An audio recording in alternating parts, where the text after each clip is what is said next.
Imagine opening your laptop and seeing it. A $12 flight to Rome. $12. That's less than lunch. It's the kind of deal that makes you stop scrolling. Suddenly, your mind is in Italy.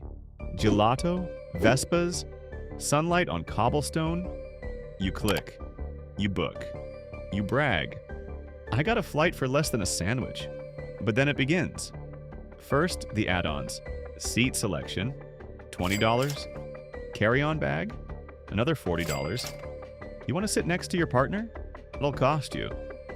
The departure day arrives. You're standing in a crowded terminal with no one to talk to, no support desk, and a staff that looks stressed before you even open your mouth. You're told your carry-on is 1 centimeter too large, and that'll be $60. The flight's delayed. The gate changes 4 times. You wait 3 hours, then rush to a remote corner of the airport where the flight boards like it's a bus. No jet bridge, no explanation, just chaos. You arrive exhausted, cranky, and $120 lighter than expected. You think, how did this happen? Welcome to the modern world of budget air travel. Let's talk about what really happens when you buy that too-good-to-be-true ticket. The $19 flight, the $1 fare, the $0 base price. All marketing magic. These prices are bait, not illegal, but carefully engineered illusions. The base fare, that tiny number you see first, often covers nothing but the right to sit on the plane. No bags, no choice in seat, sometimes not even the guarantee of sitting with your travel companion. It's like booking a movie ticket, but popcorn, the chair, and even the screen cost extra. Airlines like Ryanair, Frontier, Spirit, and Wizz Air have turned this strategy into a science. You start cheap, but as you move through the booking process, you're hit with a series of decisions. Want to bring a small suitcase? That's $30. Need to board early? Want to avoid the middle seat? Travel insurance? SMS confirmation? Every one of those optional costs adds up, often more than the flight itself. And they're not just trying to make a buck. They're betting on how your brain works.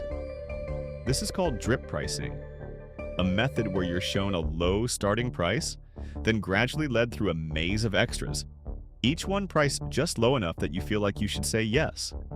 The brilliance is that it works. Psychologists have found that people will book flights even if the total price is the same as a full-service airline, just because they feel like they got a deal. And here's the twist. Some of the cheapest flights are sold at a loss. Yep, these airlines don't make money off your seat. They make money when your bag is slightly too big, when you forget to check in online, when you miss the fine print. So is the cheap flight a scam? Technically no, but it's a business model built on your blind spots. And by the time you realize it, you're already at the airport. To understand how budget airlines became what they are today, we have to rewind back to the 1970s. Back then, flying was expensive, formal, and heavily regulated.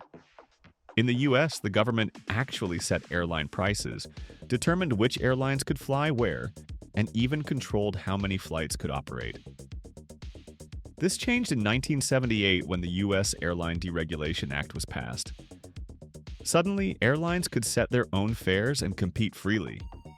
That shift opened the door to new kinds of carriers. Smaller, leaner, and more aggressive. One of them was Southwest Airlines, often credited as the original budget airline. Southwest had a radical idea. Strip down the flying experience, operate short-haul routes, use only one type of plane, and cut costs wherever possible. No frills, no meals, no seat assignments. Just fast, cheap flights. And it worked. Europe followed a similar path in the 1990s. We're off to Barcelona. We paid £300 for the tickets Brian got us. All our life savings. Fly with EasyJet to Europe or Scotland from just £34 return. Fly from London to Barcelona, Palma, Amsterdam, Nice, Geneva and Scotland. That's Europe and Scotland for just £34. Offer starts in tomorrow's Mirror. Brian! Deregulation allowed new players like Ryanair and EasyJet to challenge legacy carriers. These airlines looked at what Southwest had done and doubled down. Fewer services, faster turnaround times, and flying into smaller secondary airports with lower fees. But the real game changer came when digital booking became the norm. Airlines could now sell directly to consumers, bypassing travel agents and printing fewer paper tickets. As fuel prices rose and profit margins shrank, this model became irresistible, not just for new players, but for major airlines too. Today, even traditional carriers like Lufthansa, Air France, and American Airlines have adopted budget-style pricing on many routes. What started as an experiment became the industry norm, and over time, we, the passengers, adjusted our expectations. Here's the truth. Budget airlines don't make most of their money from ticket sales. In fact, that cheap fare you see? It might barely cover the cost of fuel. Sometimes it doesn't even do that. What really fuels their profits is what they call ancillary revenue. In plain English, all the extra stuff. Fees, upgrades, and services that passengers either want or are forced to buy. Ryanair, for example, made over 40% of its total revenue from non-ticket items. That includes everything from checked bags and seat reservations to rental cars and hotel partnerships. When you book a $25 flight and pay $60 in baggage fees and $15 to pick your seat, that's where the real money comes from. They don't need you to buy a ticket. They need you to mess up, overpack, or crave convenience. And airlines are strategic about it. Seat maps are designed to make you uncomfortable with the idea of not choosing a spot. Default seat assignments often place solo travelers in middle seats unless they pay up. Food and drink? It's a miniature convenience store in the sky. Most people don't eat beforehand or bring snacks through security. Airlines know this. A coffee that costs them 30 cents is sold for $4, but it goes deeper. Some budget airlines also generate revenue by partnering with third-party companies. Credit cards offering frequent flyer points, online travel insurance policies, even in-flight ads or branded products on board. It's a web of micro-monetization. Every interaction with you is an opportunity to earn. Ever notice how hard it is to contact customer service? That's by design. Phone lines cost money. Agents cost money. If they can keep you on a chatbot or FAQ page, they win. And when flights are delayed or canceled, compensation laws often don't apply the same way they do with full-service carriers. Some budget airlines actually budget in fines or refunds into their yearly financial models. On paper, it's brilliant. It's capitalism in its purest form. Strip down the product to its most basic version and then sell everything else on top. So what's next? Are budget airlines just a chaotic phase or the future of flying? The answer is both. They're evolving fast. Demand is soaring, especially from Gen Z and millennials chasing experiences now.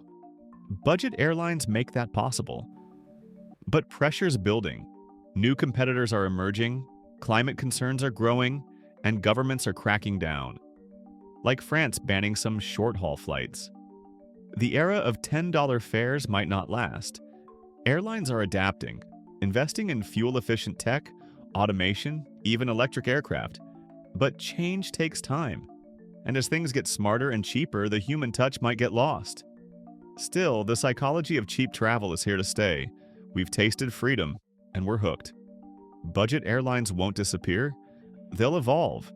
Smarter, maybe cleaner, but always selling us the dream of escape at a price we can't resist. But what happens when that dream doesn't live up to the hype? Like finally visiting your dream city and feeling nothing? That's what we explored in our last video, the strange phenomenon known as Paris syndrome. Watch it next.